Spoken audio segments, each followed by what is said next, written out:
Unless it's urgent, don't pay 10,000 Kenyan shilling for your rent if you earn a salary of 30,000. Let me repeat here.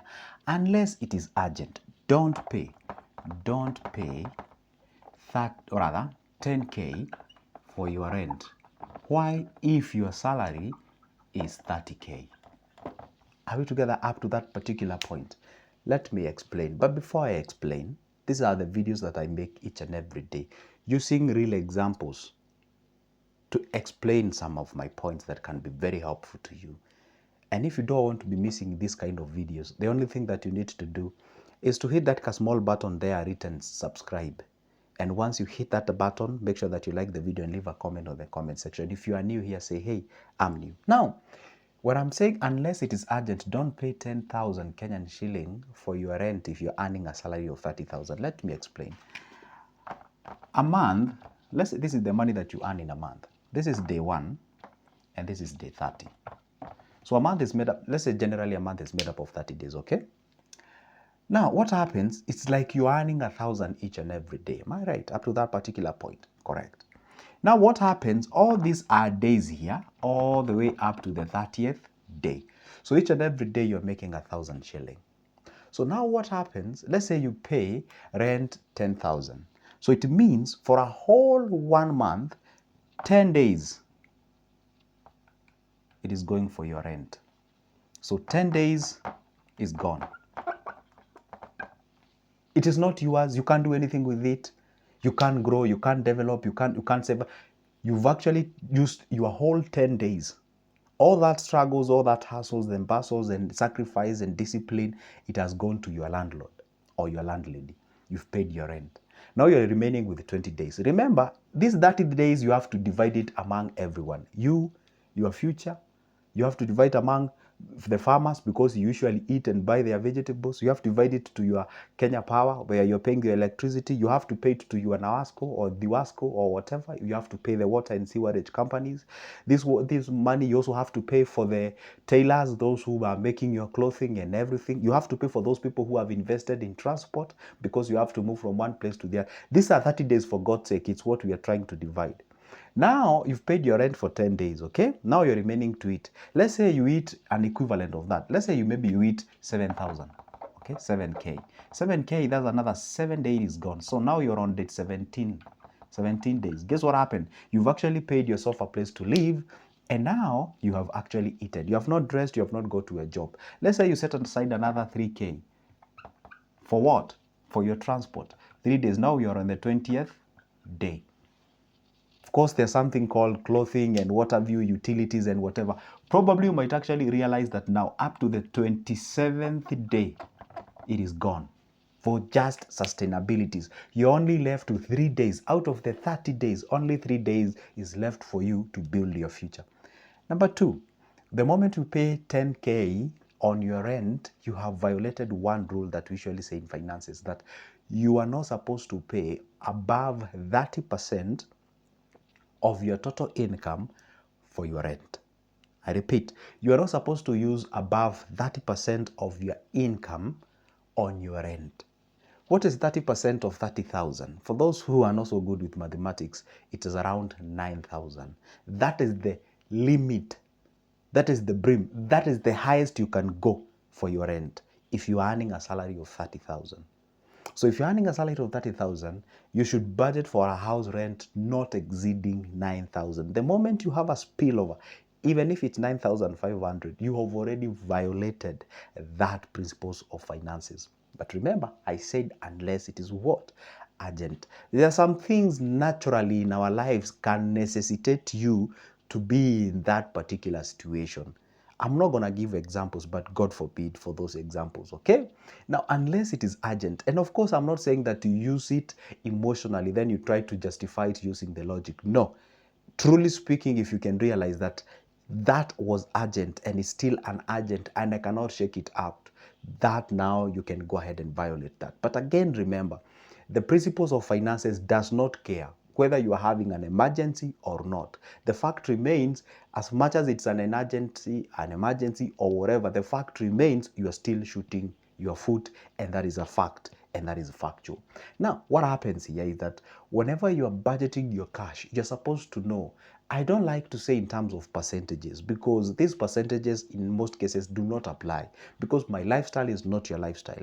And you might find somebody, their dream or how they term their wealth is living in a very good neighborhood. You can find somebody earning 30,000 and they are paying even above 15,000, because to them, living in a decent and a better place, so-called, as they are called, it is the ultimate goal, and it is the way they define wealth. That is okay. I have a certain guy who was gotten a salary of less than 100K. And the guy decided to buy a BMW. He's paying above 45,000 in a month. So almost half of his salary is going for the car repayment. And I asked the guy, he said, you know what?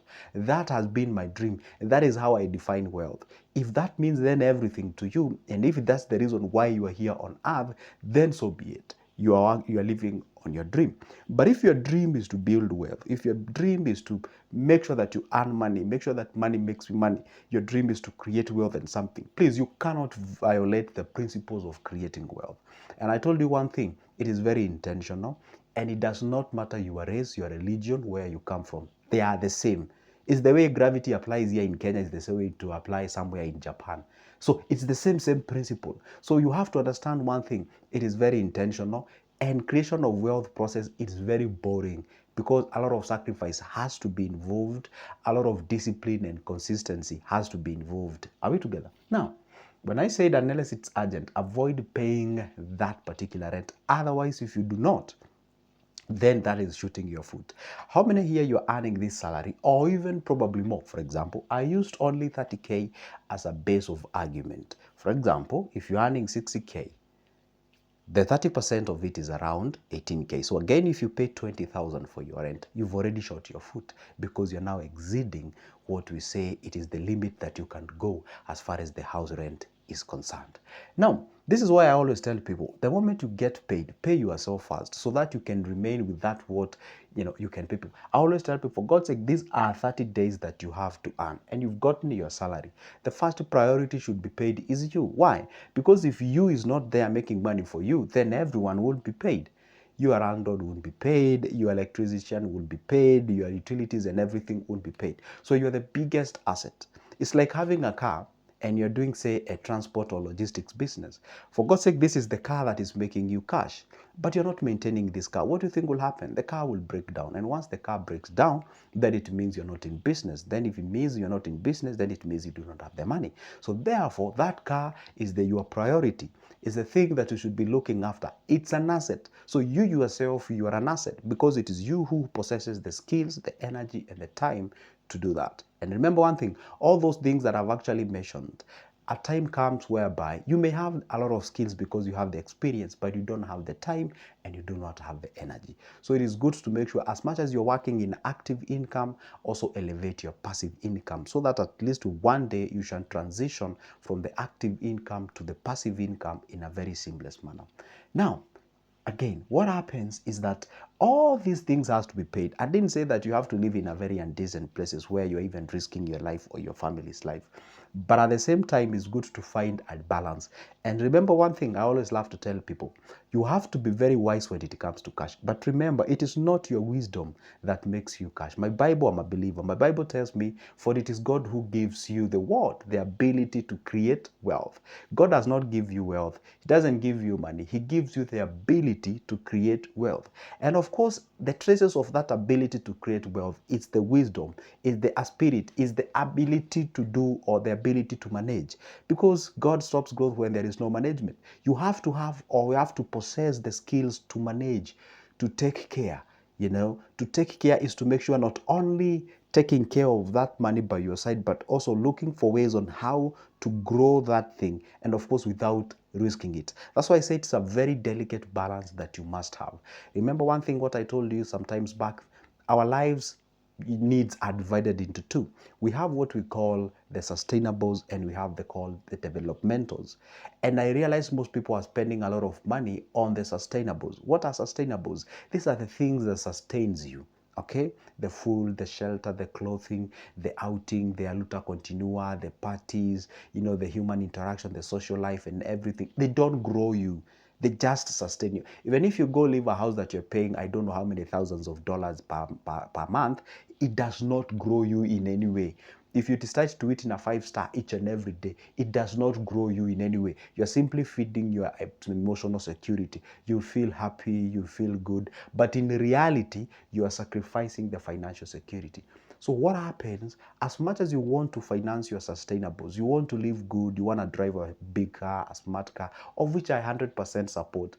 But before you go there, buying that car and buying all those things, you have to make sure that you understand your numbers, because otherwise you can get yourself the so-called asset, of which it's a liability that can actually drain your pockets to a point whereby now you're sacrificing your developmentals. And the funny thing is this: as you transition from the active life, when now you're becoming a retired individual, what you did in terms of developmentals matters a lot, not how you sustained your life.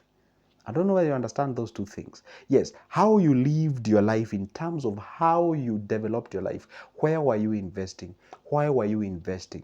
Are the investment that you did reliable? Are they fair? Are they generating you cash? That is what you should live by, compared to, hey, I used to go travel the world, I used to eat this, I used to travel this, I do all the places, and what have you. If you tell people that, be like, yes, you did good, but you ought to have to actually plan for your retirement and something like that. So this is a very sensitive topic. I totally understand, because people would love to live good and what have you. And probably say you're watching this video and live in Nairobi, you're like, okay, well, Joseph, sure, you have a point and I totally agree with you. But then where will I get a house less than 10,000?